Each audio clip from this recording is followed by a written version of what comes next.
Okay, I'm live now on the Fondbites School of Sugar Art Facebook page and then on the Instagram.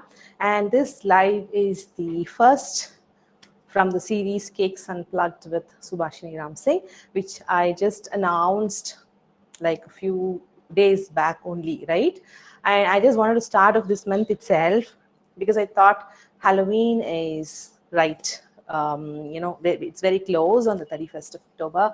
I thought all of us should just gear up and be a part of making a cake, a pumpkin cake, and we'll all post it together on the 31st of October. Okay, so you should also learn how to make that. So I thought, I said it's the first Monday of every month we'll do.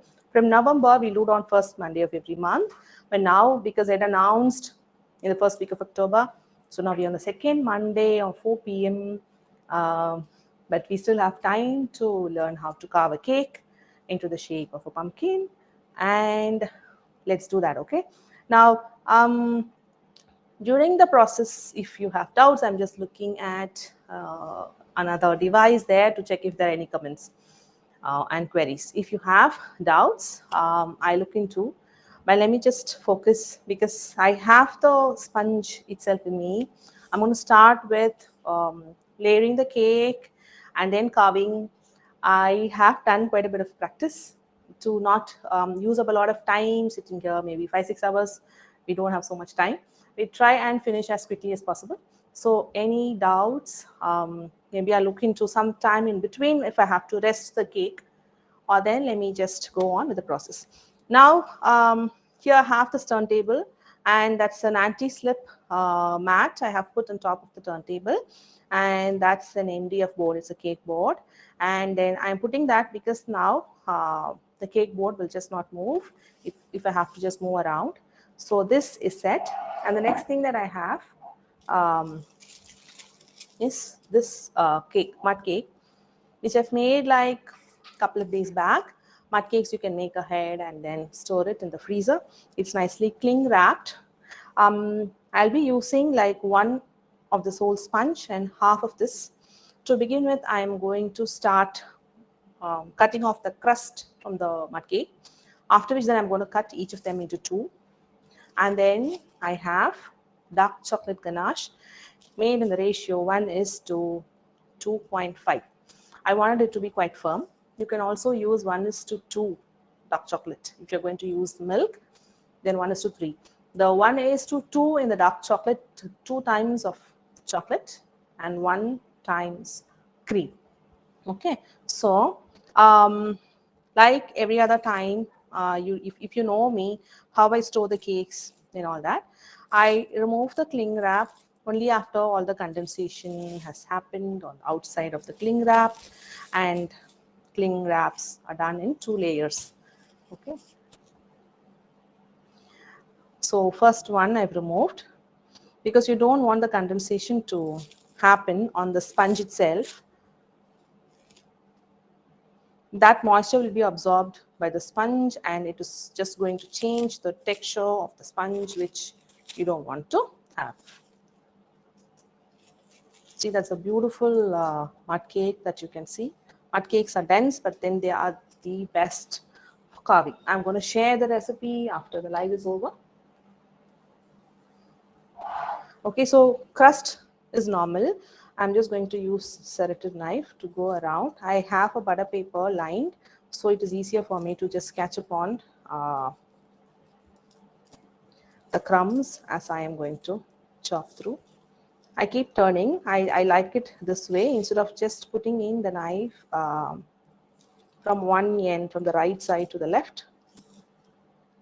I keep turning in as I put little pressure at a time and move the knife in, so I'll have a leveled top.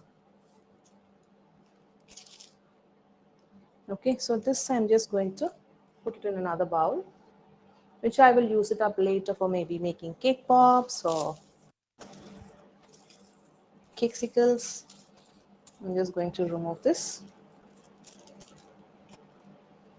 And now this layer, I don't want to use it as it is because when you have people to cut and eat. You don't want too thick a layer of the sponge without the filling. It's quite cold. So I'm following the same process.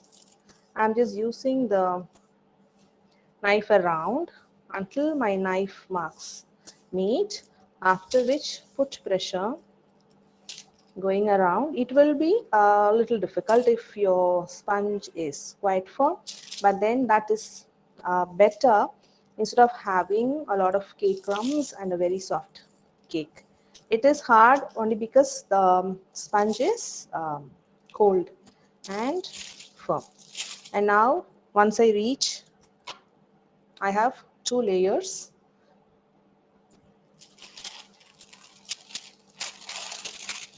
Okay, now I will have to do the same thing for the other sponge as well, but I'm just going to use one of the layer, not the two, because otherwise I really don't want a very tall pumpkin. Okay, so I'm just going to remove this. So preparing the layer is the first step.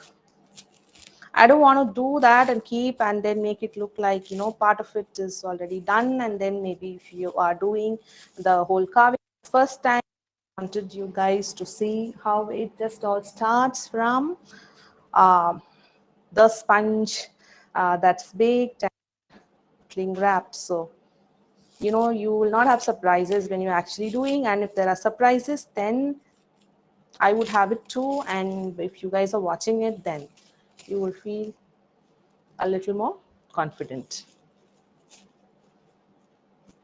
Okay, here again you can see the crust is formed. I'm just going to keep it. Let me just put the sponge on the cake board so it's easier for me to keep turning the butter paper.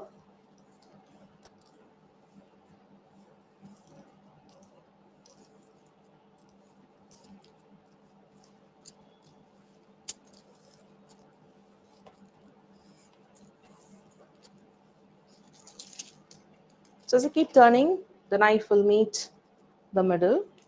I'm going to put this aside. Okay, now this again I'm going to cut it into.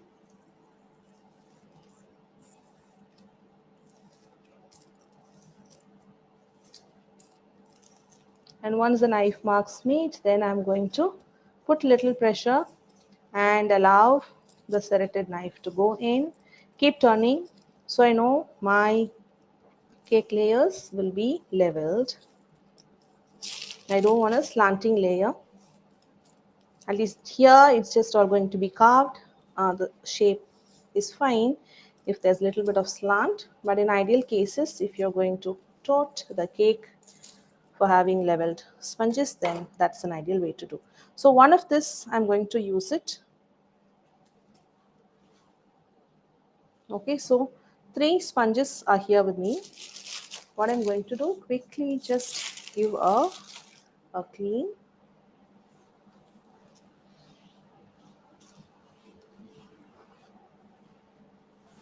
Okay, so now I'm putting this turntable in the middle. Okay, and now here, now I'm going to start with the ganache. Like I said, let me just put the ganache right next to the turntable so you can keep seeing how I'm using up the ganache. Like I said, it's a 1:2.5. Also because I have to quickly show you this whole thing and I don't have a lot of time to set it in the fridge and then take it out and all that. But if you are going to use up 1:2, I mean, you feel like the 1:2.5 is quite firm, it's not going to keep your cake layers quite soft, then doesn't matter. As and when cake is getting soft, then you will have to put it in the fridge, firm it up, and then use. Now, on the cake board, I'm adding a little bit of the ganache, after which I'm going to place the first layer of the sponge.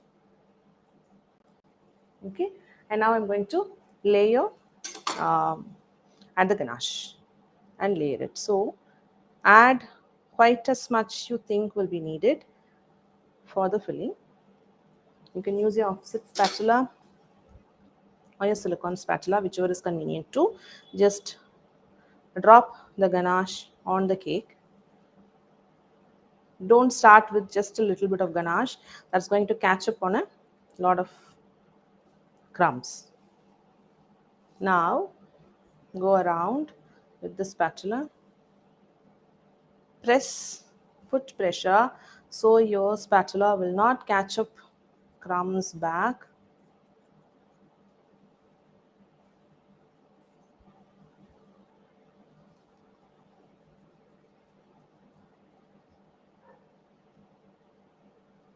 Okay, so one layer is done. Now I'm going to add the next layer of the sponge. I'm just trying to make sure if the cake is all leveled. Then the next layer of the ganache.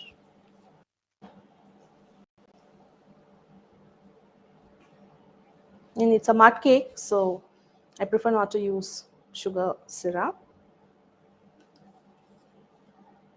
The cake is quite moist by itself.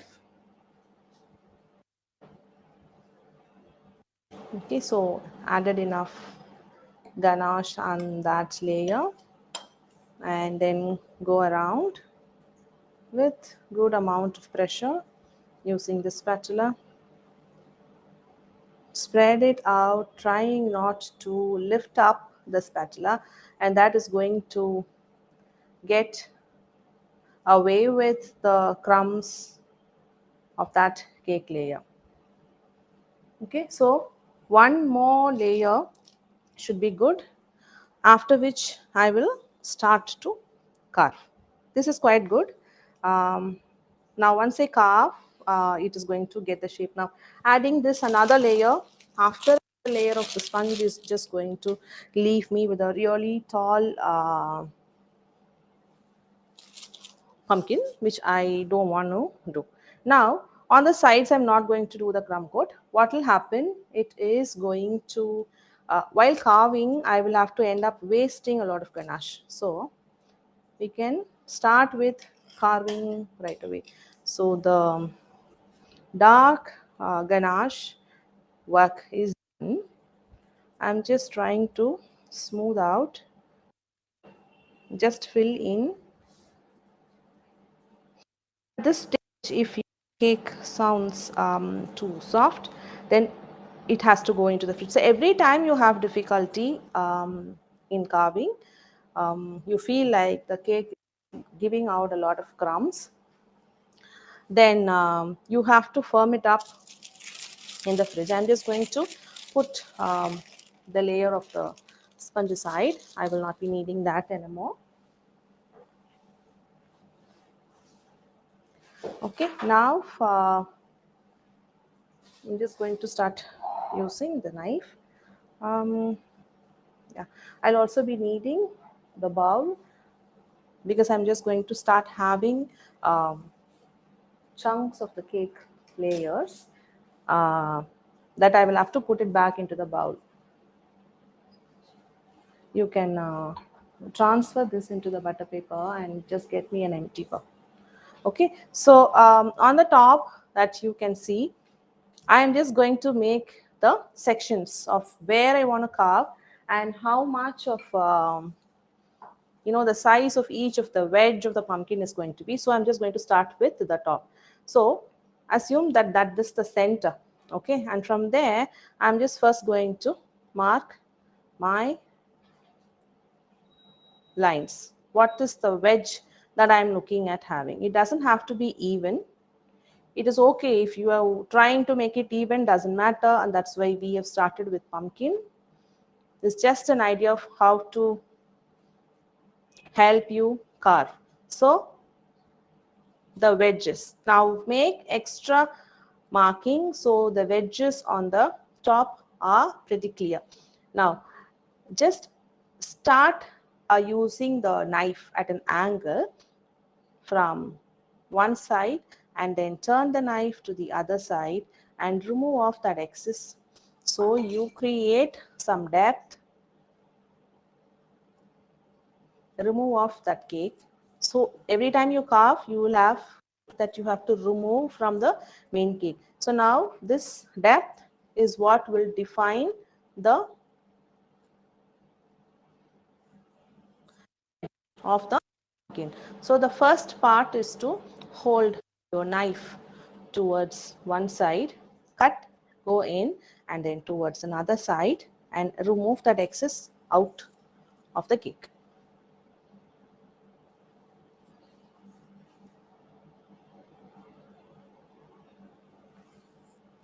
Okay, so the first stage will be that.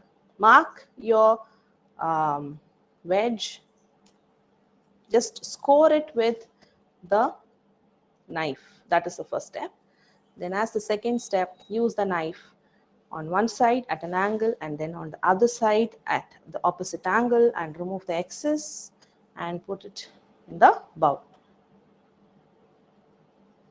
So that is just making that scoring, the wedges, the marking of the wedges, you're just making that point deeper. Okay, so now you can see the wedges are marked deep enough. And now I'm just going to start with the sides. Now, from here, you can just start scoring down, right exactly down that you can see. I'm just going to go and score it in just in two places. So you have enough that you can remove off and create a deep impression there. We will continue all the sharp points, we will continue to remove. Okay, so you can just use your fingers to just soften up and just make sure you are able to see that knife marking that you've done. So this is the first part, and now I'm just going to do the same thing to the entire all the wedge markings. I'm just going to cut in through like a cake slice,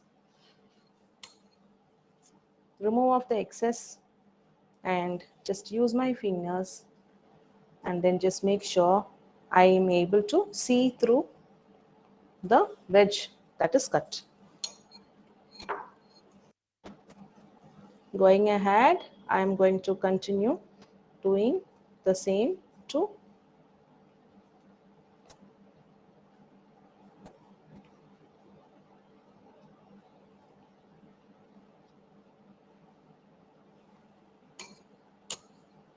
we will be adding ganache to soften up. So how much ever you are able to remove, I mean, you're not going to overdo. Removing of the cake, you don't have to overdo. But then even if you overdid, you can add back the cake, the bits of the cake, or you can also use ganache.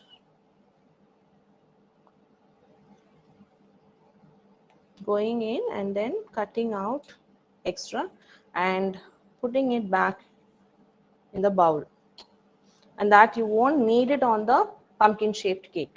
So those are the extra cakes that you have to remove out.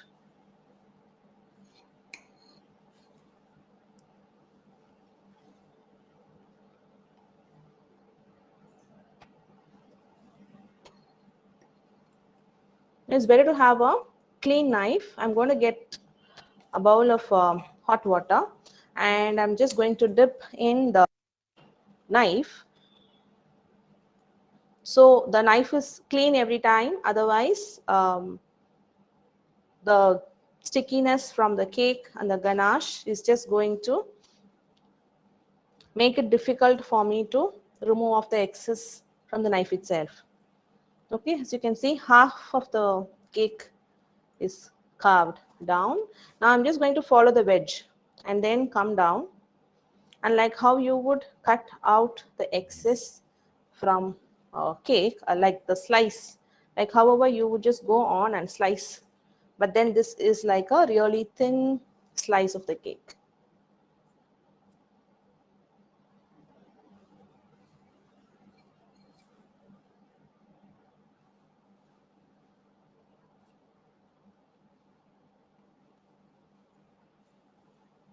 cutting out extras.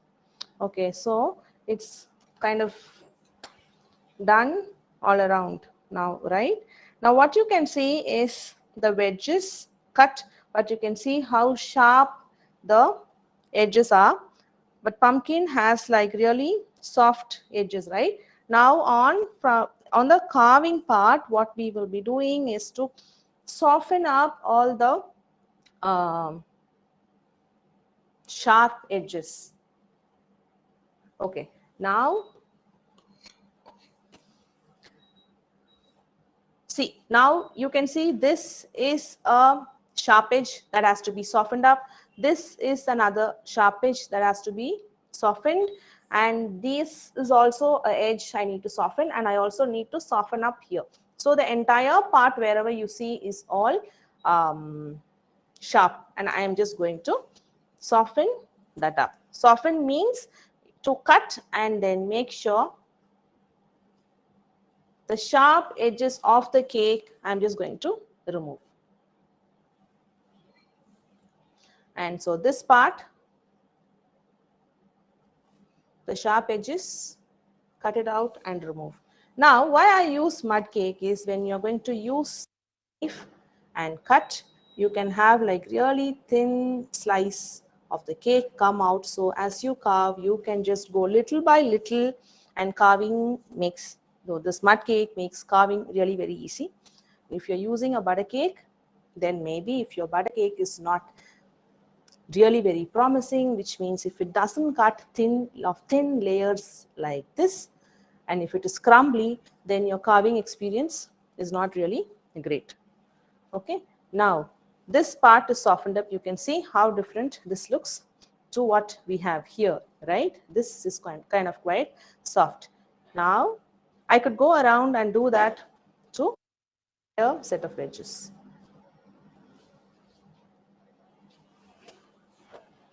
Soften the sharp edge because we don't want sharp edge on a pumpkin.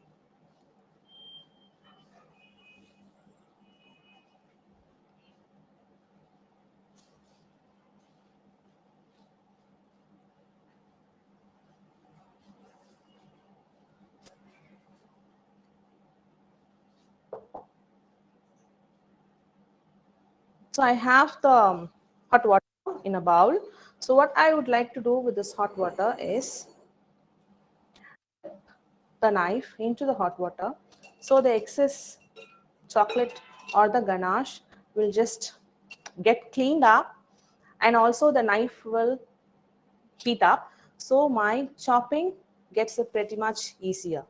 So you can see it's quite hot. And now every time it is better to get into that bowl of hot water and then put the knife onto the cake. Now here, wherever you can see the depth of the wedge is just gone because you have softened the, I'm just putting the water aside. You know, every time I'm just going on to my right side, you know, there is that hot water bowl. Now wherever I have just removed this edge of each of the wedge, I am just creating that depth again. And you can see now every time getting into the water and then cutting just gives me such a clean piece of the mud cake. And this is quite nice and aids me, like makes it very, very convenient for me to carve a cake. Okay, so that part is done. You can see this part is softened up, and onto this wedge I have softened this edge also, right? That I will continue to do to the other wedges also, which is softening it up here and then on this side. So I'm completely finding all the sharp edges. You can see how different is this wedge and this wedge. This sharp edge cannot remain on a pumpkin's wedge, and that I'm just going to go ahead and soften it up. Softening means using your knife and then removing off the sharp edged cake that still remains, because you want all of it to be smooth. smooth surface is what I am calling it as softening. So everywhere, just put keen eyes and then watch on your cake and go around and remove all the sharp edge, because you want a very smooth wedge for a pumpkin.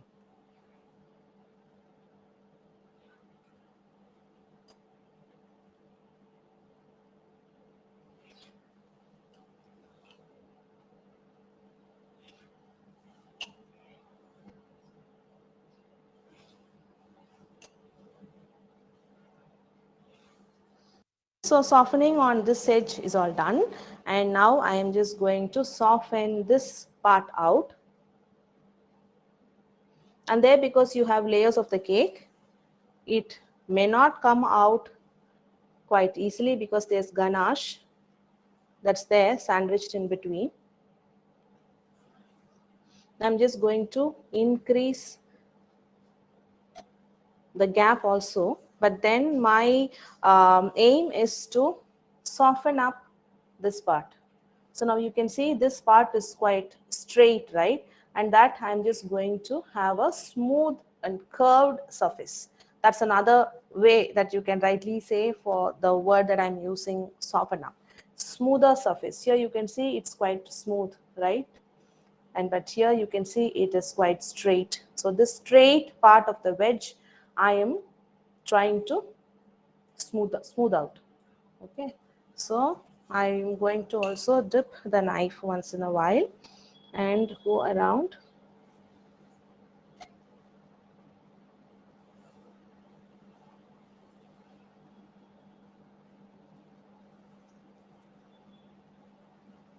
So the first part, just remove off that sharp part of the wedge which you just cut and created for each. That will increase the gap and it will also soften up.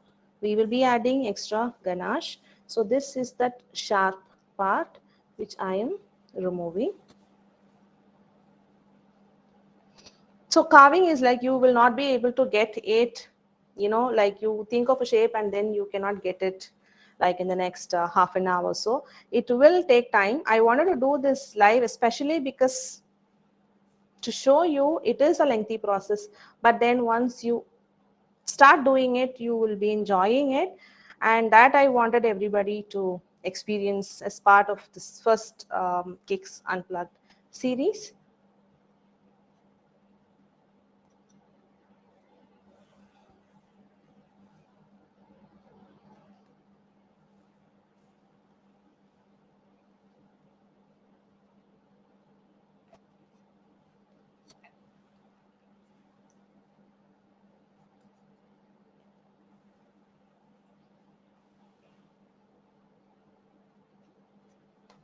Okay, so the sides are quite done. I'm also just going to use my fingers to soften up. After the gap is created, I'm just going to touch with just little pressure. If you think you hands, if you can also use hands with your clean hands, quite fine, doesn't matter. I just wanted to keep it pretty clean, and I cannot be going in and washing my hands as I work, so I'm just wearing a gloves. It is definitely fine to work with clean hands. When you are doing that, if your hands are sticking and it is not letting you to touch and then soften, then you need to dip your fingers in warm water and then continue touching the cake with little pressure to soften up and give it the shape. Touching little water in your fingers, and with the wet finger itself, go ahead and then soften up the edge. Okay, so the next part, now this wedge part is done. I'm just going to remove, clean up the table a bit.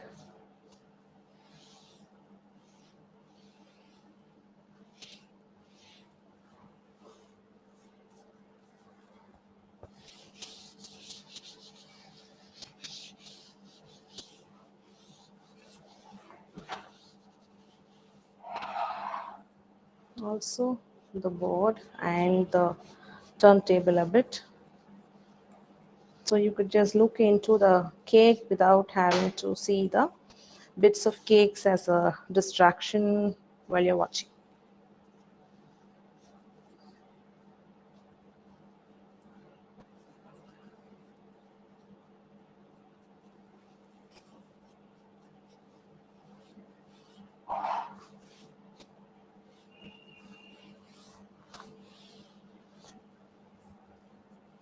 Okay, so now you can see the softened sides. Now the next thing is the top of the um, pumpkin is quite lowered. It is not the same height as the extreme sides. For that, I'm just going to go ahead and reduce the height, for which I just need to start from the outside, leaving a little bit of the space here. Start from the outside and then go deep into each wedge. So I'm going to hold the knife at an angle. I'm not going to hold it straight like that. Hold it at an angle. Now the wedge starts from the outside. It comes all the way till here. Hold it at an angle like that and then go in deep and then remove the wedge. Now you can see this is going deeper, and that is what you want. Now do that to every wedge the exact same way. Hold the knife at an angle, go in deep, and the center of the cake, the top of the pumpkin, the height of it is lower than the side. So this part is lower in height than the outside. Now if I feel the knife is quite sticky and if there is resistance in the knife as I'm cutting, I will dip it in the hot water as I do. Now how much deep do I want? That you can decide, because pumpkins are in the natural form, there are different shapes to it. Even the wedges are not as deep, but then because if you are beginning to carve for the first time, you would be tempted to go deeper with the wedges. Doesn't matter, because you are learning to carve and it is fine. Just understand how to soften each of the wedge. Now I'm again going to go in and increase the depth of the wedge, because now on top of this I will be adding the ganache, and I want the cuts and the grooves a little more deeper. So the ganache will fill up a little bit, and I should create more room with my cuts and my carving and the grooves. So if it softens up a bit while I'm adding the ganache, then I will not lose out on a lot of shape. Now the top is quite done. Now next thing, as you can see, as this is reduced, now the bottom also has to reduce, and it is quite standing flat on the board. And now what we need is a U shape on each of the wedge. Now that will not sink your cake down, because the center part is quite flat and it is lying on the cake board. Now each of the wedge, I am going to go ahead, hold the knife at an angle, cut it through, remove this out. Now onto the same wedge, holding at the right opposite angle, cut it through and remove this off. And now the bottom, cut it through. Now if by chance it has come out with sharp cuts, soften it up with your fingers. Now this will create an illusion that that part of the wedge is hanging, but then on the inside you can be pretty sure that the cake is quite supported and that wedge will not sink down. You will also be adding ganache, right? So you also need to create room for ganache. So you can go a little deeper and remove the excess, because you need room for ganache that you will be adding on the outside. Now I'm just going to turn it towards me to check if that shape is quite fine. Yeah. Now I will continue. I'm just dipping the knife in the water. I'm just going to continue doing that, creating this illusion, this level of this height that the wedge is lifted up, and that I will be creating by cutting this side, one from this angle, the other from this angle, after which I will just join the two, and then I will make this wedge lifted up, looking like it is lifted up. That extra will have to be cut. Remove off that part, and then the bottom. Excess goes out into the bowl, which you will be using it up for later other purposes. Now use the finger, make sure the ganache that you have applied in between the layers is just coming in handy for you to stick the layers together. Let me go ahead and continue doing this.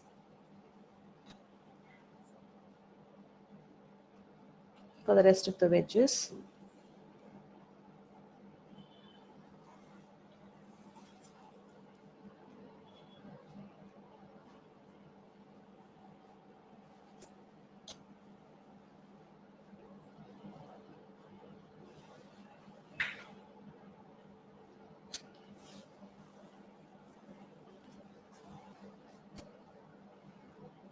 So this small bits of the cake as I carve comes out like a clean slice, and that happens with mud cake only.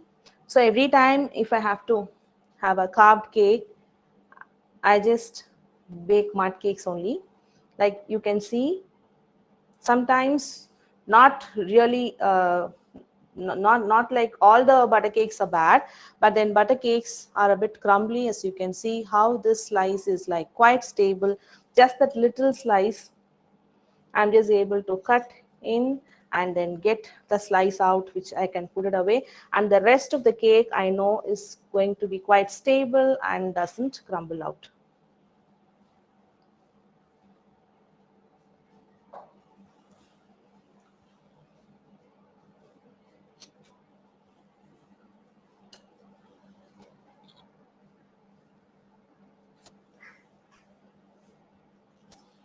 So let me first cut out like one on the left side, one on the right side, and then at the bottom. And that way I know. And then later on, let me just go and soften up.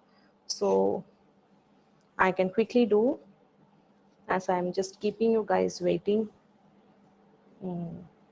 Because all the more I just wanted to do it in live and not a pre-recorded video where you wouldn't know the exact time taken, or maybe if you could compare it, or if you're just doing something wrong, or if anything wrong happens like when I am doing it, so you wouldn't be surprised when you were doing it for yourself.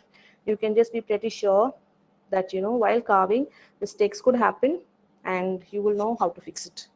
Okay, so I'm just going to turn this around, and I'm just dipping my fingers into the hot water.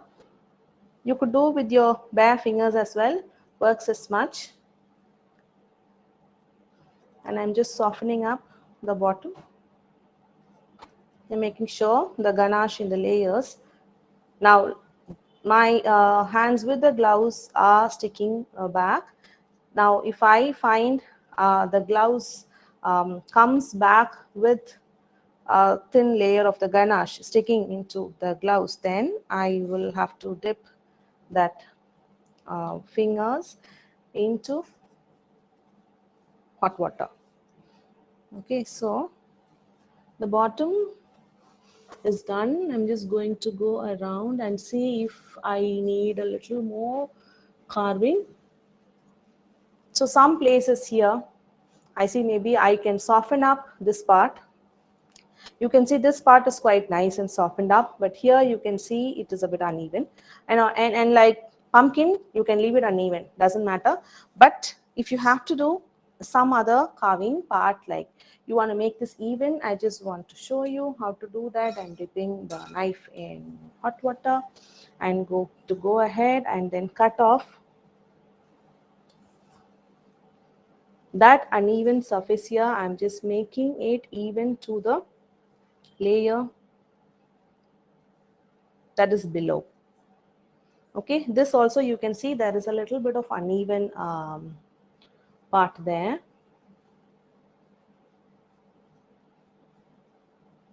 Which I'll just go and smooth out a little bit more.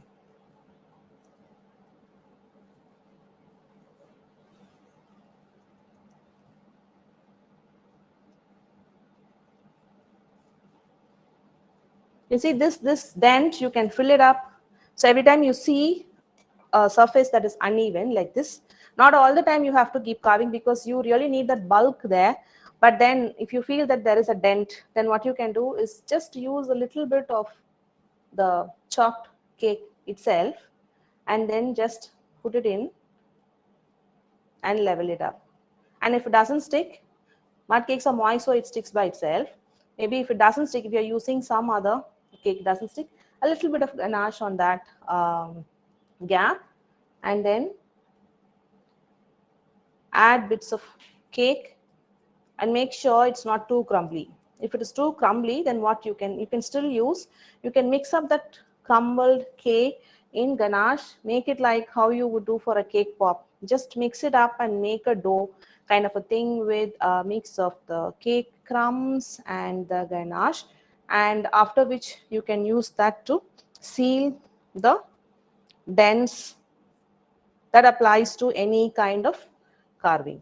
Okay, so every time you carve, if you are too close to your own cake and you try to find out if you've done whatever you've done is good or whatever improvement it needs, if you're too close to your cake, you wouldn't be able to judge.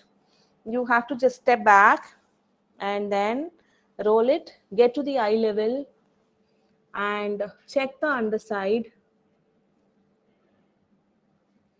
and see if everything is quite fine.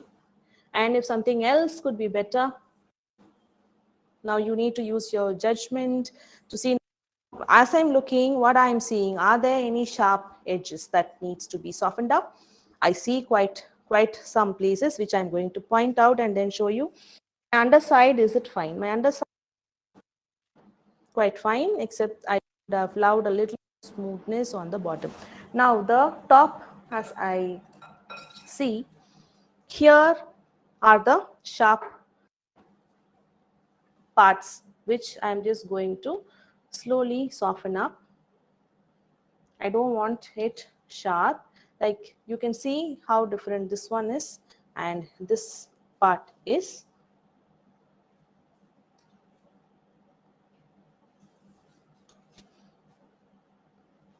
Smooth out.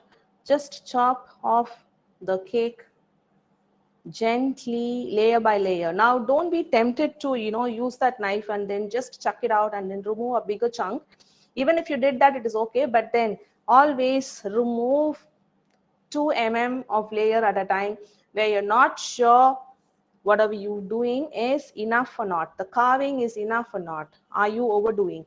Even if you overdid, doesn't matter, you can just add in a mix of chopped cake crumbs and the ganache or buttercream, mix it together and add it back in that excess place that you've created. Like you cut off excess, you can add in the cake pop mixture, which is the cake crumbs and the ganache or buttercream mixed up.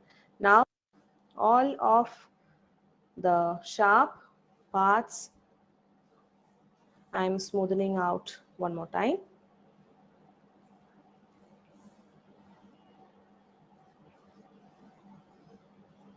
Now at this stage, let me also just remove a little bit more from the middle. And are my sides enough? I mean, sometimes I already have another version of this in the fridge because I thought maybe if it is not setting and if I'm not able to kind of get on, or if it's getting too long when I am going to cover it with the white ganache, I already have another one that's made and in the fridge. And when I made that, I was very specific that, let me not make it very even, all the wedges. The first one I did, well, it was quite even, and then I specifically tried to make it a bit uneven. So you can just be okay with even uneven wedges. And so I'm just checking. You can see this part is quite smooth, where you can see this is a sharp part, which I don't quite like much. So I'm just going to cut this out.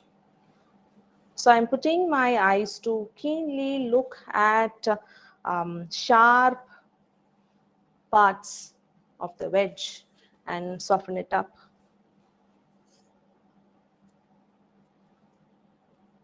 Also, it is okay to have this not very deep or even quite deep, that doesn't matter, because you have pumpkins in all different variations. Now I am going to go at the eye level, which I have to do, and check if the inside of this shape on the bottom, if it is quite clean and good.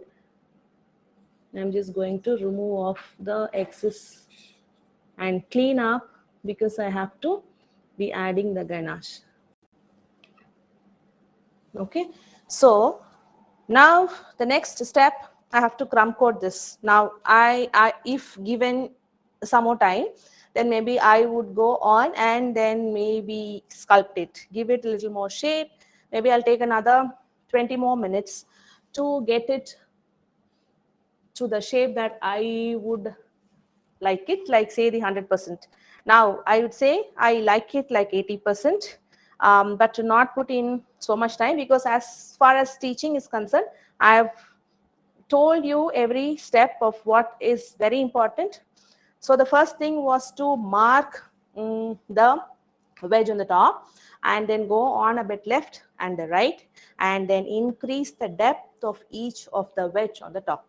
And from there, I'd use the knife on the sides, going in deep left and right like a cake slice. Remove that out, so the sides of the wedge, the demarcation of each of the wedge is done. After which, what I do, soften up on the top, left, right, and then on this part is where I started softening up completely, and the sharp edge of the cake is taken down from here. Then again, I had gone and done this deep through, holding the knife at an angle, cutting it down through and getting the center deeper than the outer sides, right? After which, what I did was to cut the bottom, which is cutting at an angle on one side, opposite angle, and then the bottom. So 3 sides are cut, and then you have a U on each of the wedge at the bottom. So creating an illusion that the wedge are lifted up, but then the cake at the bottom inside is holding the whole pumpkin in the chocolate cake form, and then you have the shape. After which, I had to just roll it around and create the extra wedge shape. After making the center deeper, go ahead and create the wedge, like use the knife on the left and right of each of the wedge, make it deeper. And so on the top also, I can see the demarcation really well. And after which, what I do, used my fingers, dipped in hot water and softened up each of them.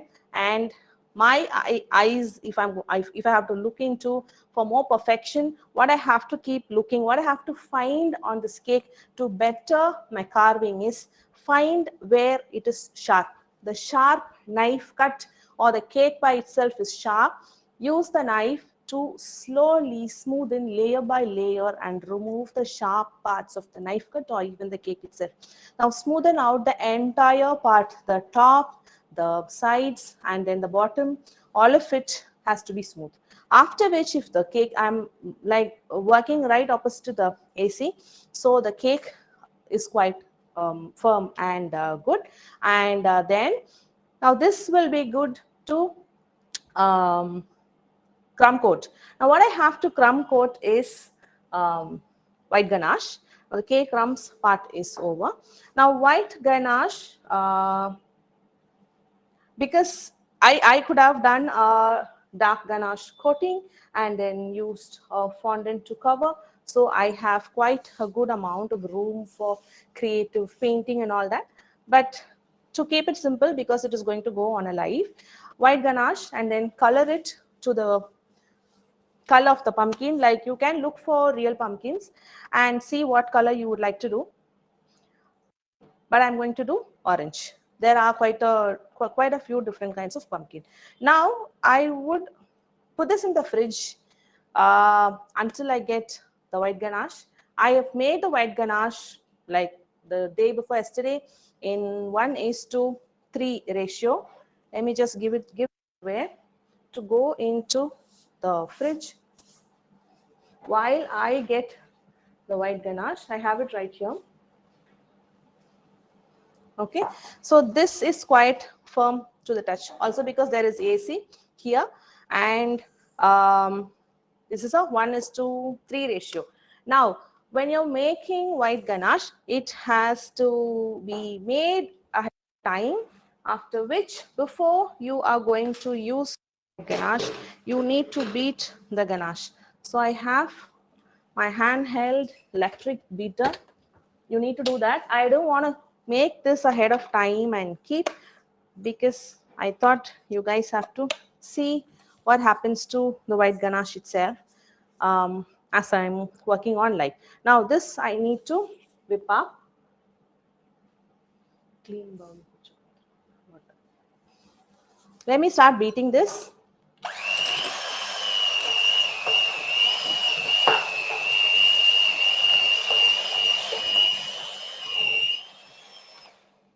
Now, if you are in a hot room, a temperature that is not quite cold, because I said like I am in the AC, so this is quite good. If you are not, then you wouldn't have consistency like this.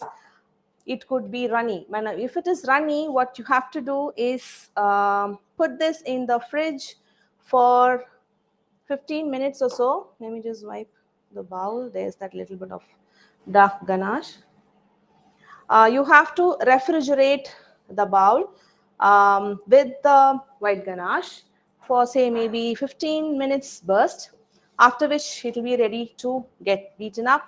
Now if you do that, then the consistency has to be like this. If it is flowy, if it is liquid, then pop it in the fridge 15 minutes. Now I'm adding, I just want to start off with light orange, and then I would like to go a little darker shade on the outside. So just the 2 drops, and then I'm going to beat.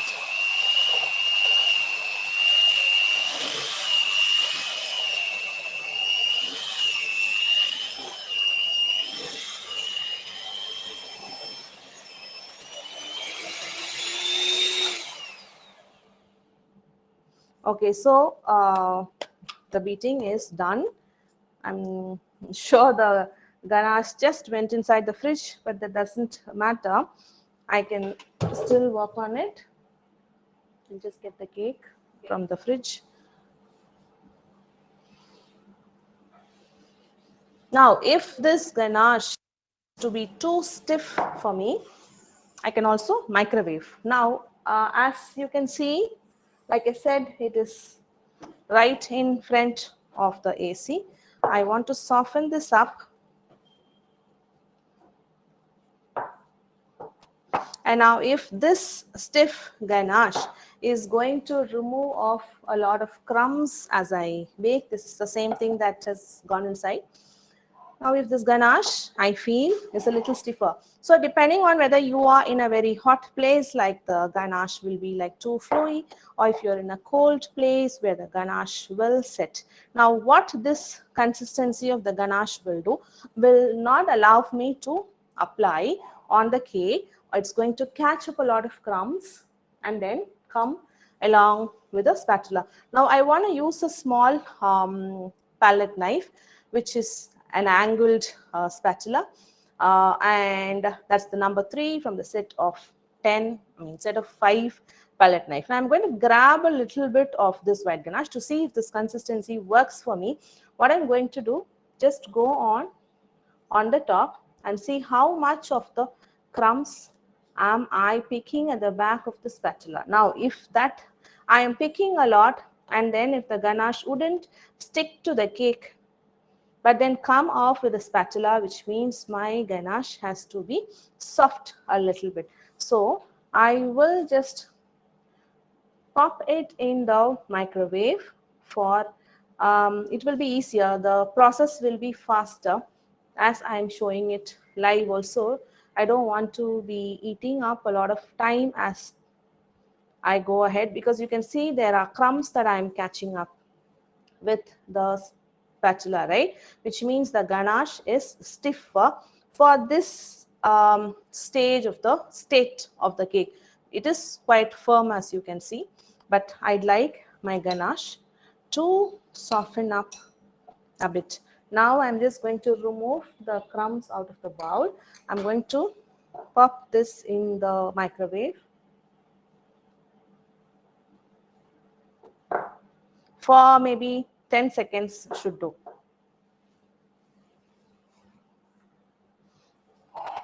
Okay, so let me just read through the comments. My cake leaves a lot of crumbs. Can you please claim a dive? See, if your cake is not cold from the freezer, like when I started off, Shivani on Facebook, Shivani Mantri, no doubt. If the cake is not from the freezer, if it is not firm and cold, then it will have a lot of crumbs. So this cake I had taken out like 30 minutes, 20 to 30 minutes out of the freezer before the live started. So it has to be firm. Okay, then Binita Bakes on Instagram. And which chocolate you have used for white ganache? I have used vanilla compound to make the ganache. Okay, so I have the ganache that's microwaved. Now you can see it's a bit softer than what it was, so applying will be easier. Now I'll go ahead and then try using this. If I feel like this is even stiffer than what I would need, then what I'll do, I will microwave it again for 10-second burst. Now let me, I have all the, time at the end to clean up the finish. Now the first jobs I am collecting crumbs. That doesn't matter because crumb coat is essential and it will pick up crumbs. You only have to aim to seal the cake. Now the finishing you can do with hot water, and we are going to use our fingers for all the uneven shapes on the cake. You can either use OHV sheet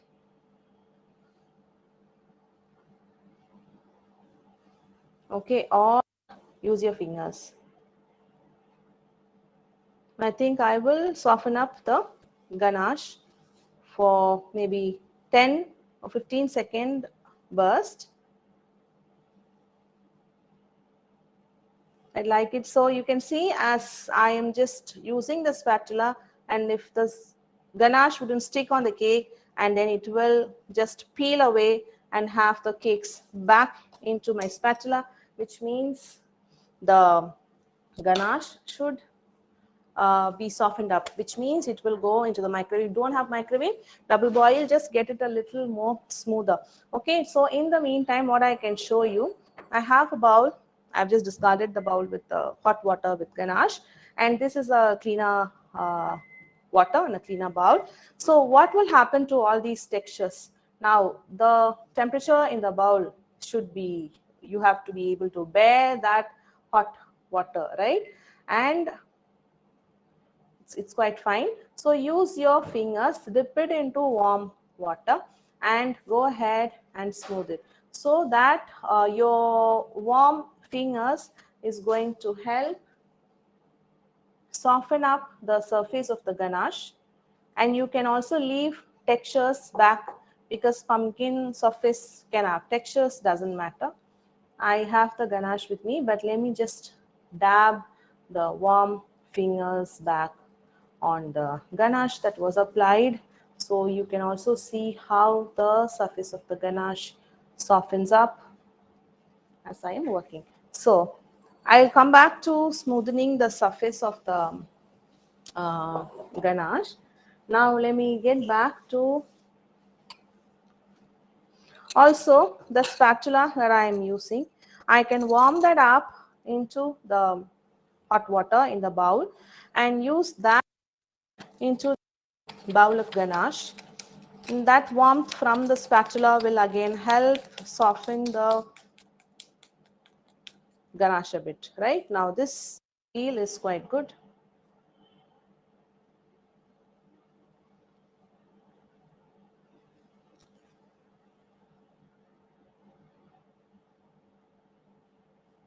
Now this consistency I feel is quite good for me to go ahead and apply a thin layer, and this is not catching up crumbs back into the spatula, and by that I can be sure the layer of the ganache is not very thick. It will be quite thin, and that's what I want because I'm just the crumbs. Now this is one way. The other way is to pick the ganache into your fingers. That way it is faster and I can be sure that I can go into all the grooves and fill up with ganache. Now I'm just going to start on with that method so I can also be faster. Now I'm just going to dip my fingers into the warm or hot water. I can't feel it quite much because of the gloves, and then the water is quite soft. So I'm picking up some ganache and then I'm going to apply it.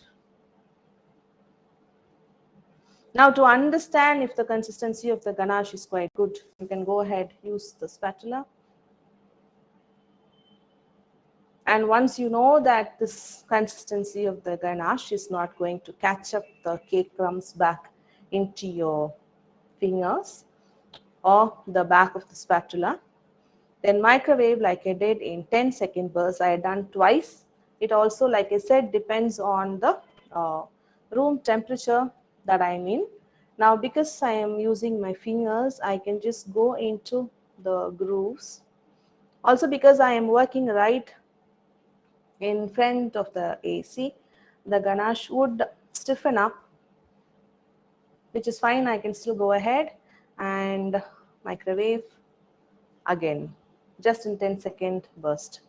Now you can see using hands is a bit faster than the spatula. So if you ever had a doubt if you can do that for an uneven shape, it is quite fine to use your hands, but then make sure your hands are properly cleaned before you're using your hands to touch on the cake.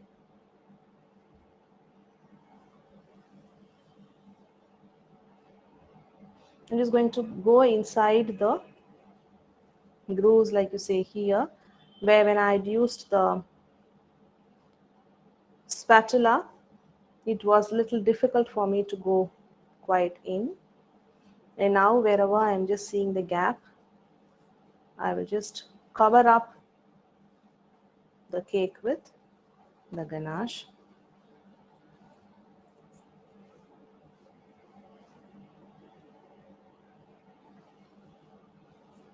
And now the sides are done.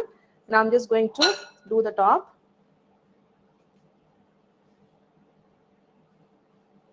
And now if I feel my hands now is full of ganache, I'll just go put it in the warm or hot water, and obviously the temperature you should be able to bear.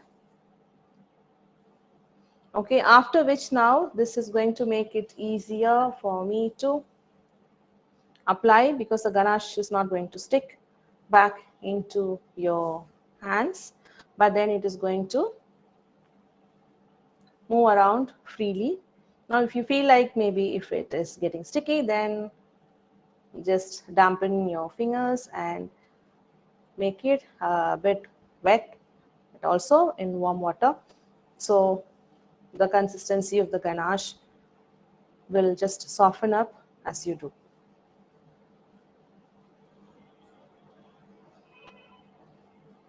And now the entire thing is covered.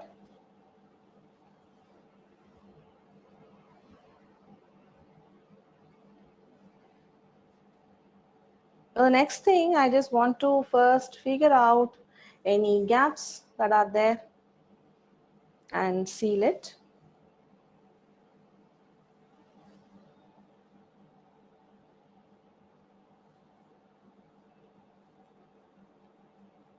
Now I'll just leave this in the fridge until I'm just going to make that stock of the pumpkin also I just wanted to make.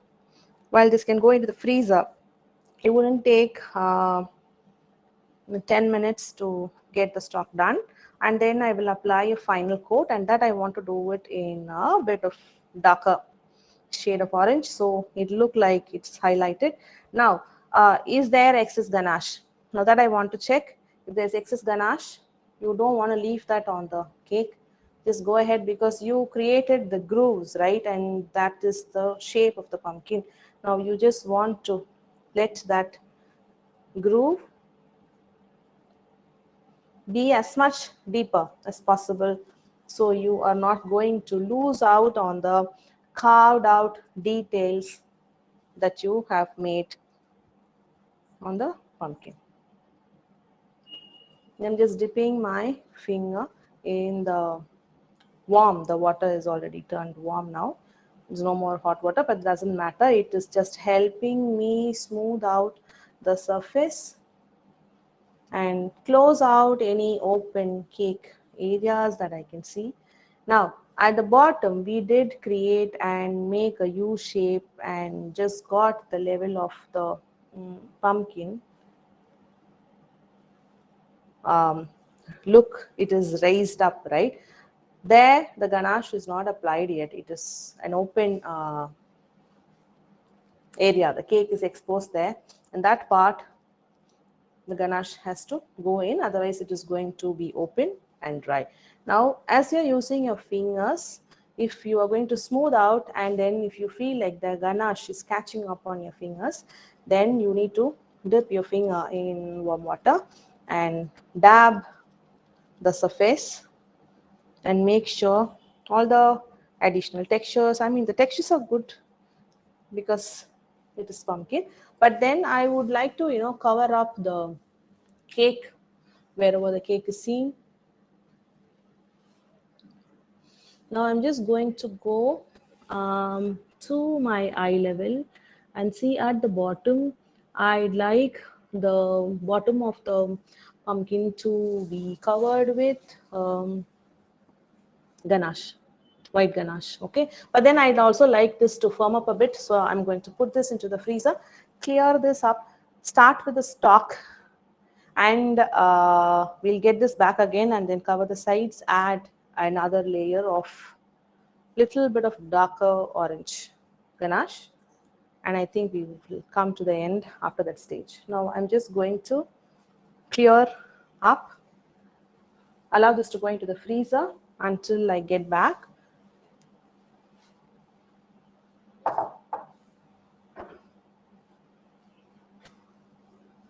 I will be needing warm water, but maybe I will just use a fresher one. Let me just remove the gloves because I'm just going to work on fondant. Cleaning up the table.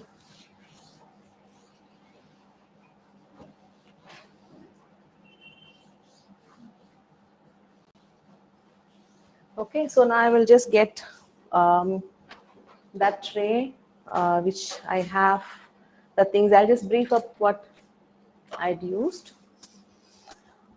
So all the things I need for making the stock. Now what I have, that's petal dust to just I'm reading through the question. What is the ratio for white ganache? 1:3. 1:3 ratio means 1 part of chocolate. Say if you are using 100 grams of white chocolate, then 300 grams of cream. What I've used is Amul blue pack dairy cream, 25% fat. You can use up to 35% fat as well. Reading through. More questions, if any. Can we use Calabo, Couverture, chocolate to do the ganache? See, if you are comfortable with certain kind of ganache, stick to that. But if you are a beginner, then use compound to start with learning to car and then move on to using couverture, because learning to do something using compound is much better. Ma'am, is there some specific recipe for this mud cake? Yes, I am going to share the mud cake recipe after the live is over. Can this live be saved? Yes, you can save. I will be sharing it on Instagram, IGTV, and also on the Facebook. It will remain. You can watch it anytime. Can we use Calabo? Is the mud cake recipe shared? Mud cake recipe I'm going to share. You can use that, or you could also use your own recipe.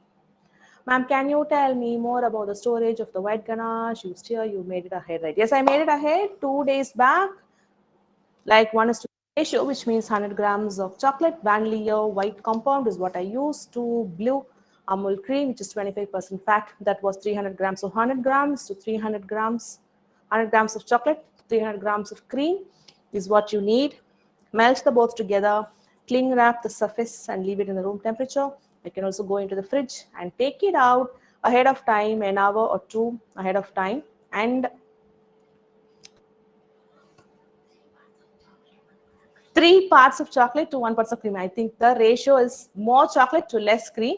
300 grams of chocolate to 100 grams of cream, right? That is the ratio. I mean, do not get confused on the ratio. 300 grams of chocolate to 100 grams of cream, not the other way. Okay. So let me just read through the comments at the end, because we'll also have to complete the entire thing. Now, this is fondant, brown fondant. On the white fondant, I'm not using gum paste because this did quite stay when I tried, and I'd used brown gel on the white fondant. I'm just going to knead up a bit, and I have a skewer that I want to use it, that will get poked into the cake. Make it soft. Anytime you use fondant or gum paste, make it soft. Even if you have just kneaded in the color, just before you are ready to shape it, you have to soften by kneading it. Okay. Now, do I need the entire thing? Maybe not. I'll just be making a smaller stock. So what I don't need, I will have to wrap it up and keep, and not keep it open. So now this is the ball of fondant. And first begin with pressing it down between my fingers and making a ball which doesn't have a lot of crease to start with, for which I just need to put pressure, like press it down as I make the ball. Okay, and then I'm just going to hold my fingers like a bit open and use one side of the hand to make a sausage. I mean, this is a teardrop shape, like one bottom part is quite wide, and then the other end becomes narrow. Okay, now I will just flatten this bottom part up because I want this to go sit on the cake, right? So flatten that up, and I will just need a little bit of glue. Glue is a mix of water and CMC, and then I have the skewer. Now what I will do, dip the skewer into the glue, because you want the inside of the skewer to stick onto the stock, the fondant stock. Now the glue is applied quite well. Now I'm just going to insert this as much, not to the entire height of this. I don't want to just insert it till here, because I just want to turn this part and then give some shape. So until like this height, I have inserted the skewer. Now there is glue coming out. I don't want to leave this part open because it could come out, the skewer could come out. So I want to pinch the bottom. That excess glue you could wipe off, and also to dry the part out where the glue is there and then sticky, then I'm just going to touch a little bit of the corn flour and pinch this part. This you could do to any figurine where you are using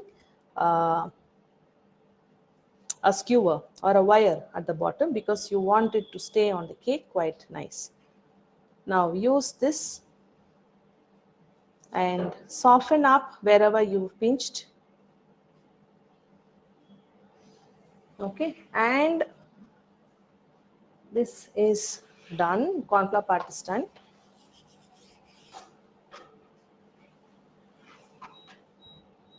And now what I'm going to do is just giving it shape. And I just want to also create some textures. Bottom, flattening it out because that will sit on the cake. And now I'm using the Dresden tool and going to just create some random lines, not too straight. Just go ahead, and even if the shape changes, it's okay. Just come all the way till the tip.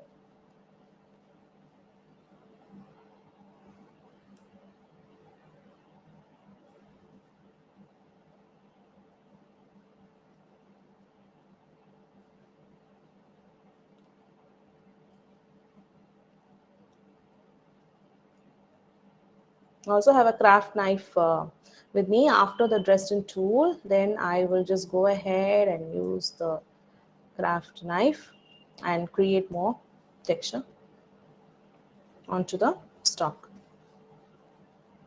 You could make it in green color. You could also stick with pumpkin in green, but yeah, orange is quite good. I will stop with creating the texture and then covering it with ganache.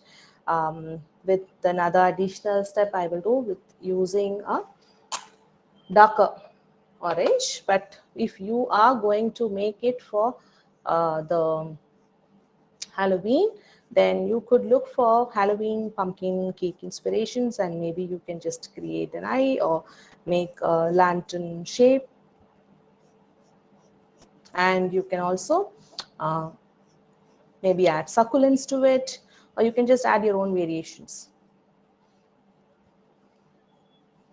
So I'm just using the craft knife as well.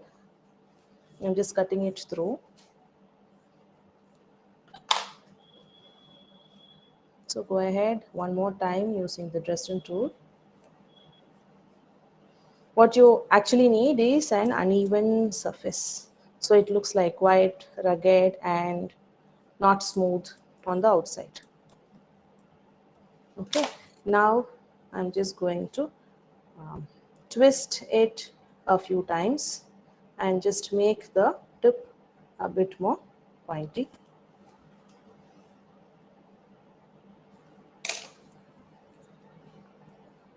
And this, while placing it on the cake, we could create more shape as well. Now this should be allowed to dry. Now I also want to dust this, for which I have the petal dusts. I need aluminium foil or the butter paper or a cling wrap. Okay, so I'm just going to have a layer of cling wrap. I prefer having an aluminium foil. I don't want the dust to be going around.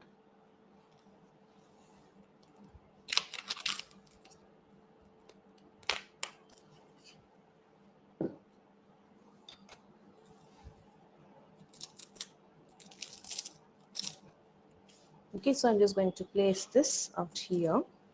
And what is chocolate. Okay, and just taking a little bit of the dust.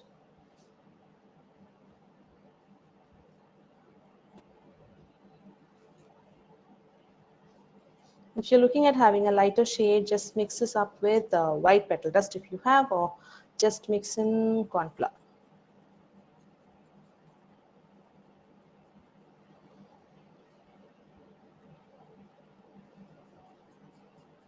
Just leaving a few places in lighter shade so you can have that little bit of realistic look.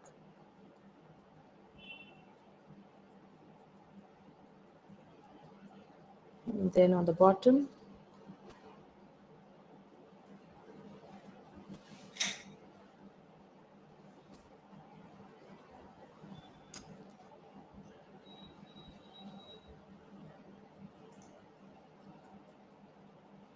Okay, so now this part I'm going to allow it to dry, and I hope the cake in the freezer, not sure how long it took. Now it should be quite firm for me to continue. So this is the stock. I can just add in a little more shape when I'm just going to add it on to the cake. Now I will just leave it on this tray and get it once the cake's layer is done. Now I will leave this tray aside. What I will do, what I will do, I have the same ganache. I just divided into two bowls, one for the lighter orange and then for the darker orange. So for this, I may be adding a little bit more color. That's the same blade. That's okay because the same ganache, a little bit of the extra color. Just a little bit of additional color. Let me see if I'm happy with the color, or maybe I'll add a little bit more.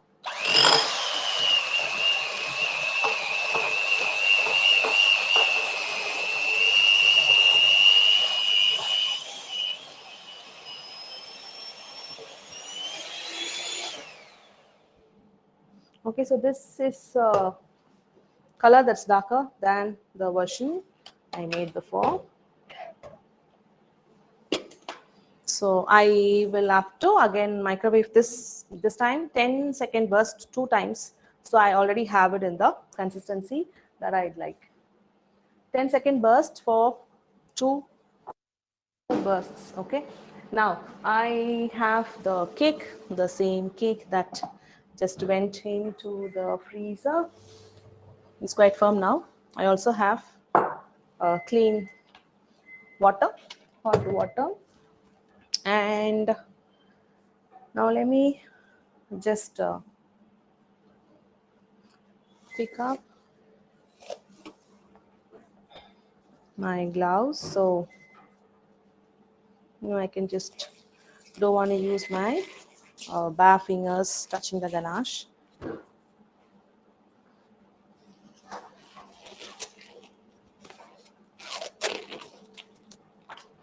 Now if I have the access to wash my hands as frequently as possible, I don't have to do this.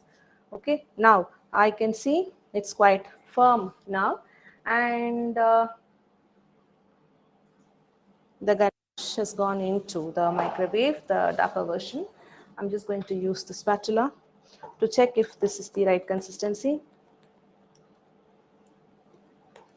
It's quite good. Now I'm just going to again pick the ganache using my fingers because that is easier and faster. Now as I'm going to add extra details using the darker shade, I'm also going to go in, now that the cake on the underside is quite firm, now I will be able to pick the ganache, go into the bottom. That's pretty much easier to cover that part of the cake I said on the bottom is quite exposed. So first thing, let me just fix the bottom of each wedge. That extra ganache on the cake board can be cleaned. Now the focus will be on the bottom wedge.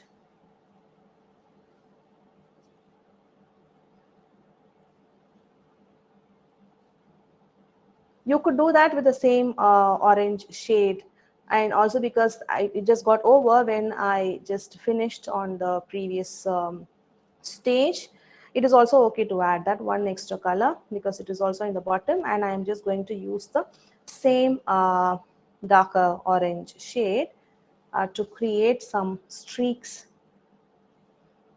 and that extra additional color, the darker version of the orange, will create some drama. Okay, let me just check if I've done that to all the wedges. Yes, it's done, and the bottom is all covered up. Now I will go ahead and pick up some ganache and just create just a bit of streaks in the middle. First, let me just see. I mean, there are no hard and fast rules of you have to add this darker shade of ganache just in the middle of each wedge, or maybe you could also just go ahead and then add the darker version only on the, the dents, and that will give the shadow effect, which is also good. But you can also focus on covering up wherever that ganache, the dark chocolate, is seen. But try not to make this darker orange is the only color that you will see at the end, because that is why we are creating two shades, right? You want that lighter orange also to be seen in certain places, so you can create the darker orange and light orange, add some drama and depth to the pumpkin.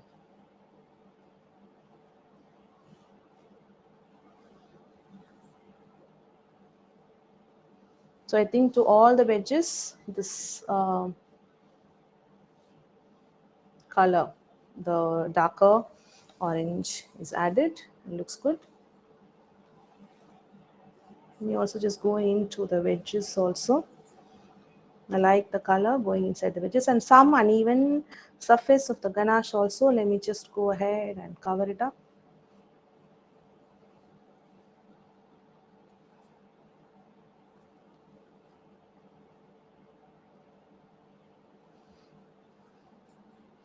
Uneven surfaces is what now I will just pay attention to. And then again on the top. Now let me just create a single streak on the top and just bring it to the middle.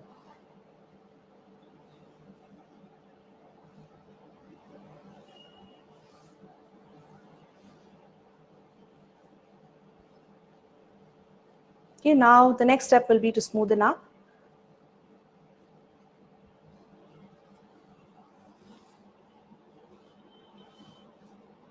And say maybe if your fingers are not going into the grooves, you could use a brush dipped in hot water, and you can just use it like, let me show that part as well. You can pick up a brush and dip that into the hot water and pick up ganache using that brush, and see if there are places where your fingers wouldn't reach, then use the brush. And say maybe if you do not want to use your fingers at all, it is not bad, but then maybe personally if you do not prefer, then go ahead, pick up the brush itself for the entire step that I used the hands to do. But then it is a bit time consuming. Like you see, you have to be grabbing a little by little in the brush and then go on to seal up all the small places, and that is just an idea, but that is time consuming. Now the next stage, I have added the ganache all over. Now what I can do is to remove the excess ganache that dropped on the board. You just want a cleaner look, and so you can look into the pumpkin that's carved and without distraction. Like you have too much of unnecessary stuffs around, then you will be distracted and you wouldn't be able to focus on what you want to.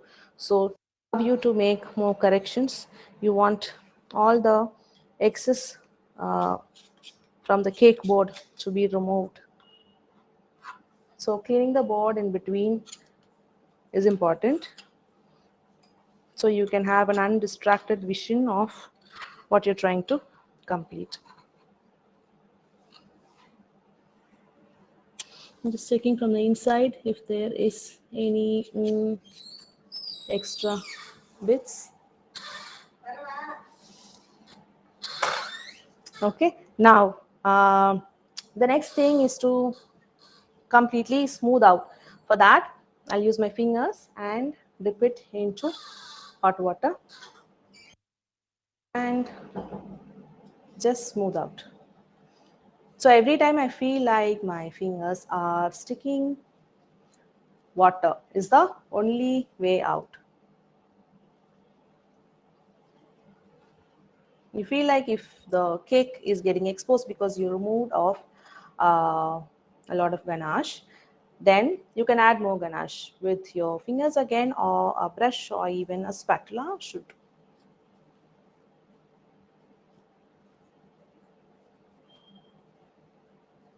Now putting that into the freezer for that 10 minutes was essential. That is just helped to firm up the whole thing, and it is allowing me to smooth out. But otherwise, if the cake was quite soft right in the room temperature, then it wouldn't be as easy as it is now for me to go on use the warm and wet fingers to just soften up.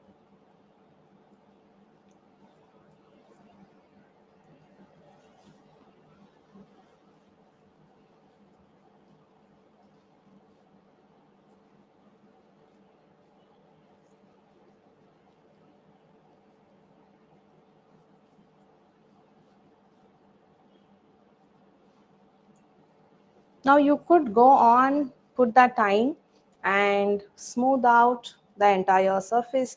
I would maybe, if I had the time and if the live was not going on, I would spend another 30 minutes to an hour more to get to the finish that I would like, which is, this is the only thing that I'll be doing. There is nothing else extra or new that I'll be doing.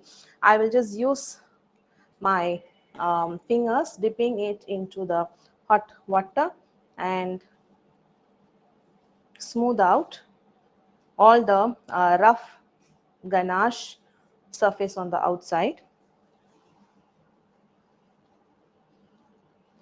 Now it'll be better at certain places if I sit and see on the underside.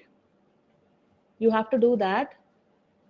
Sit and work, and then if you are not comfortable and if you have strain on your elbows, because I am standing and doing, I am not finding any strain on my elbow, which is like continuously from the start till here. I feel comfortable, there is no strain. But then if I had to sit and do the entire thing, then maybe my elbows will have trouble. But then you cannot be standing all the time because you want to see on the underside if you have done quite well. I think now I'll stop with this. If I had to continue, then what I would have done is to cover this up, which will be something like this. Picking up ganache, dipping into hot water and smoothen out. But I do quite like the brown surface. Now by using my wet fingers and warm, it is just softening up the surface. Okay, so I think that will be it, and I will just place the stock on top and then look into the comments. Now let me just clear this up.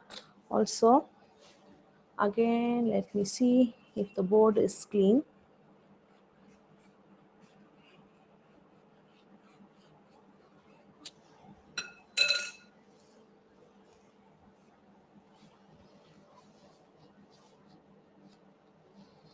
Cleaning up so you have a better visual and you're not distracted by the excess ganache or the water drops on the turntable.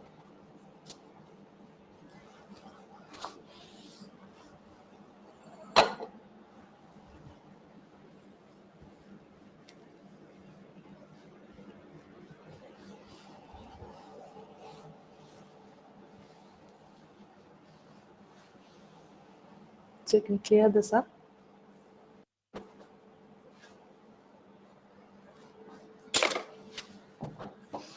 Okay, so all the cake crumbs, everything is done. Now, the last thing I need is the wire cutter.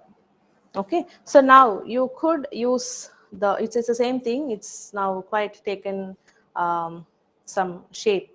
right? But allowing it to dry for a little more time is not a bad idea, right? Now it is, except that the glue is going to take some time. The shape is quite fine. Now, can I do this in toothpick? No, because I want the height of this excess stick or the skewer that's popping out to be the height of this level in the middle. So the weight of this stock that is made in fondant is not going to squish. Obviously, it is not going to squish the mud cake, but then if you are making this cake in some other sponge, then the weight is going to sink it through. So I am just going to visually try and chop some part of the, oops, okay. So let me just check if this height is enough. Is it going to go through? I still need to chop off a little bit more.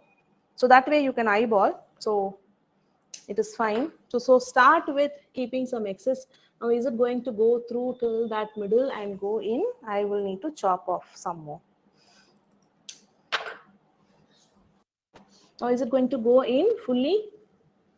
It would go. Okay, so now I'm just going to drop this in, and if it is dried out, you can just poke it through in. Now that I'm not sure if it is dried much, I don't want the skewer to be popping out of the stock. Now let me just shape it in whichever way I think it is done. So I think we've come to the end of finishing the pumpkin carved cake. More details would be better, like I could maybe have 2 eyes and then the mouth and make it look like it is suitable for Halloween. All that you guys will do.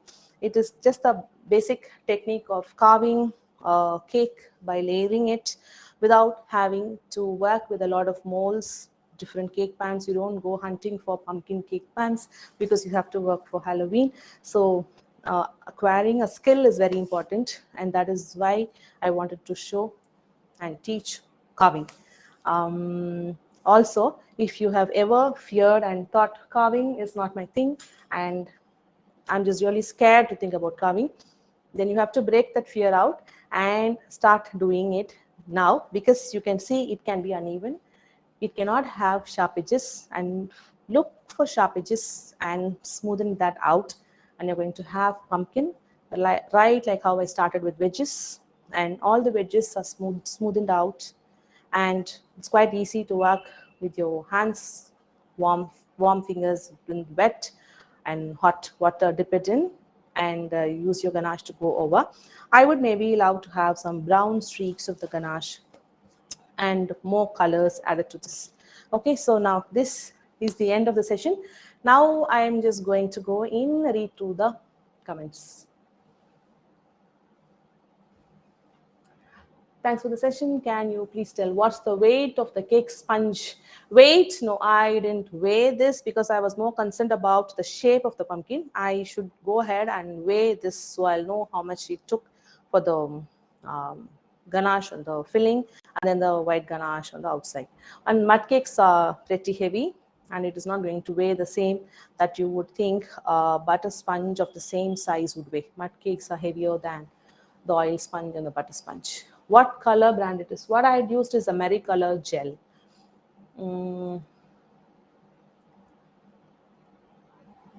Please show your brushes. Which brand? Brushes are pretty simple. I haven't upgraded my brushes. They are very simple from any stationery shop. There is not even any brand written on it.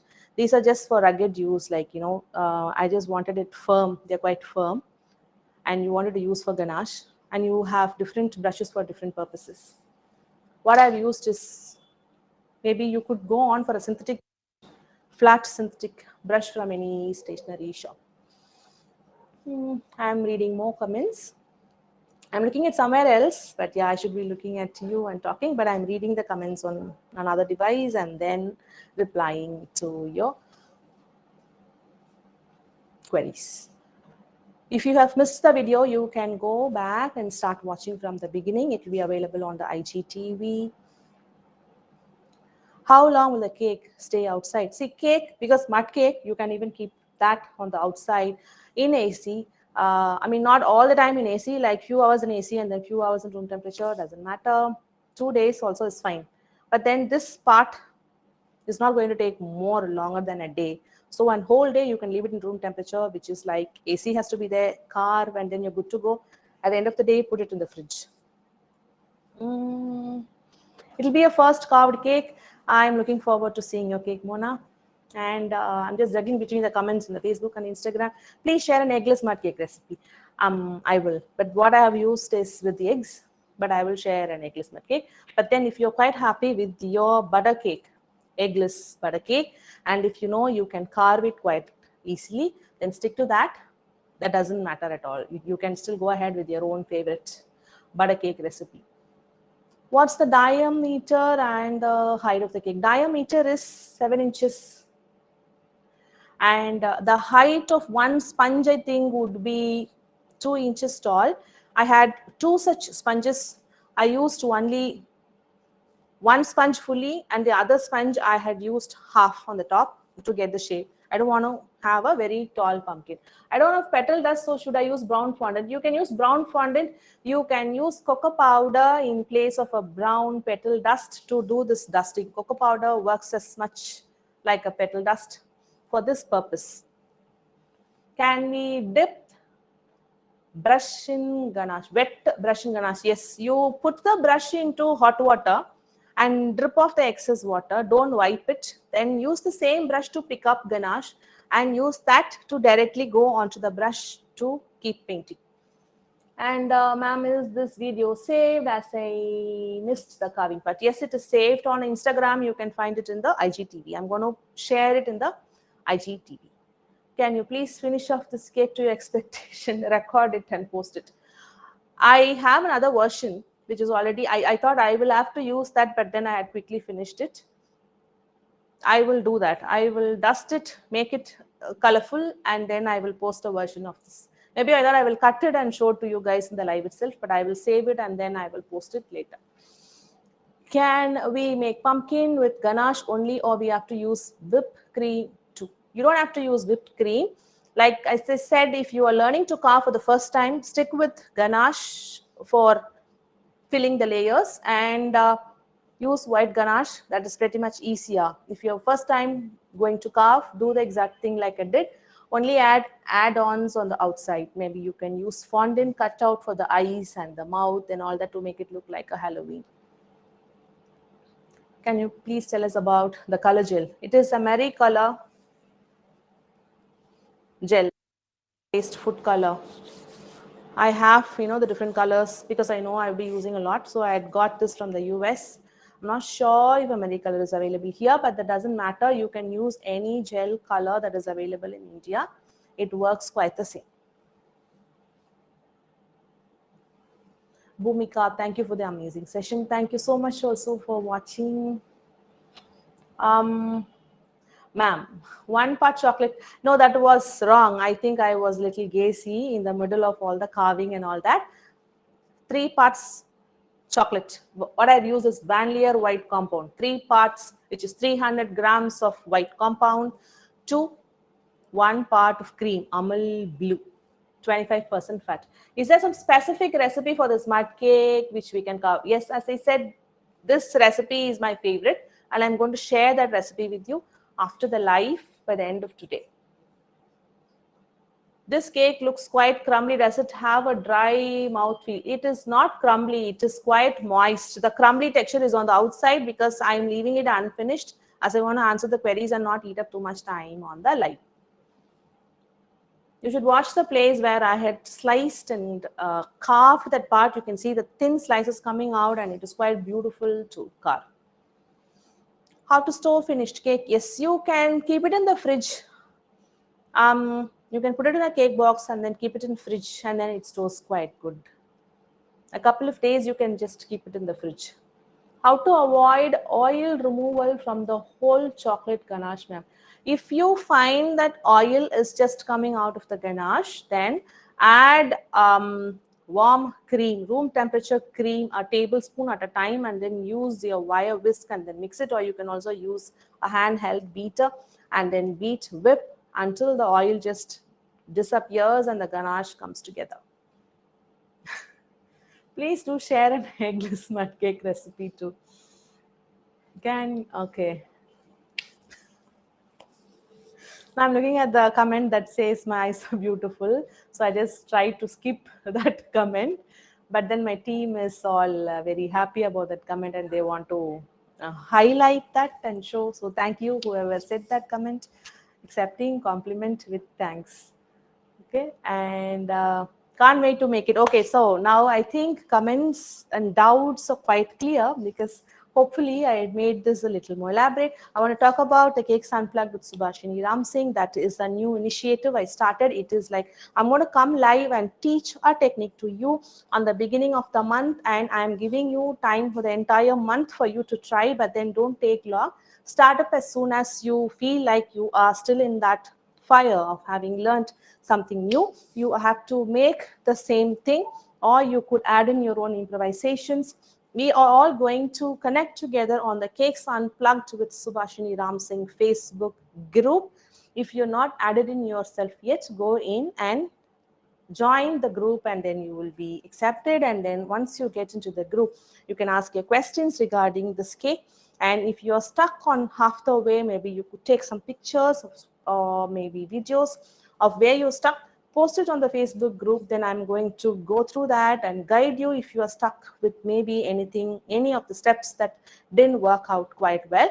After you've done with the entire thing, decorate it like Halloween, because we are preparing for the Halloween collab. This entire series will end every month with a collab where all of you will be posting on your social media on the last day of the month. This month has luckily become the Halloween day, so we are going to celebrate Halloween end of month, October 31st. Everybody are going to post a carved pumpkin cake. So in the meantime, we are going to be connected on the Facebook group. As you make, once you complete, I will be giving you my honest review of where you could have improved or where you could have done better. And that will complete one whole month of the series. Every month I'm going to come live and show you a technique, and that whole month you can take the time to work on that technique. And that way, through the year, imagine you would have learned a lot of cake decorating techniques that will upskill you into the world of cake decorating. Now, to further encourage you to do better with each cake, we are going to have 3 winners every month. There is going to be a gold, a silver, and a bronze. Every month, I am going to choose the best entries. Number 1, number 2, number 3 will be gold, silver, and bronze respectively. And all the 3 winners will receive a digital badge, an e-badge that you can share it on your social media, that will have your name and the position, which is gold, silver, or bronze. And then a digital certificate will be emailed to you, which will also hold the position of your place, whether it's gold, silver, or bronze. And then I also always feel like holding a physical thing in your hand, that nothing can beat that. So a fridge magnet will also be sent to you, which will say your winning position, gold, silver, or bronze, will be couriered to you, shipped to your physical address, which you can hold it in your hands and then feel really good about having practiced a technique, learned something new, and then you've participated in the collab. And I have chosen you as the best of the entries for the entire month who have participated. And this will be for that month. We have 3 winners. And through the year, I'm going to do this for 12 months in a row. And through this entire year, whoever has participated, you don't have to be a gold, silver, or a bronze. You just should have participated on all the 12 months, and then you will be invited here to the Fondbites studio to work with me one day, and then we are going to learn cakes together, like what you are interested. We're just going to agree upon something that you would like me to make and show to you, or we are going to learn something new together. But you will be invited here to the Fondbites studio to spend a day with me. All 12 months, if you're going to do, then at the end of next year, by the same month, you can come in to visit me at the Fondbites studio. So this is all about the series that I wanted to talk. So please participate and let's see who wins the gold, silver, and bronze. Now going back to reading the comments, do we have to do more coat of ganache after this step? You can do that like I explained. You can add some more ganache and clean this up and get it to a bit more softer on the outside. Such an awesome motivation will be helpful for beginners like me. Thank you. Thank you so much. And that's what I am meaning to do. So don't fear carving. Just start up and then you will have your beautiful pumpkin with you. Any more comments? I think that's it. More doubts, like if you're watching it till the end of this, because they are going to be recorded and shared on the IGTV, and the Facebook will also have the video there. Once you watch and you feel like you have a doubt, there is time to do this only till the month end, because the next month we will be moving ahead with another technique. If you have doubts, post it on the Cakes Unplugged with Subhashini Ramsing Facebook group, and I will be there to answer your queries. So until then, see you guys and see you next month. First Monday of November, I'll be there to work on a different technique, and then you have the entire month to learn another new technique. Until then, signing off. Bye.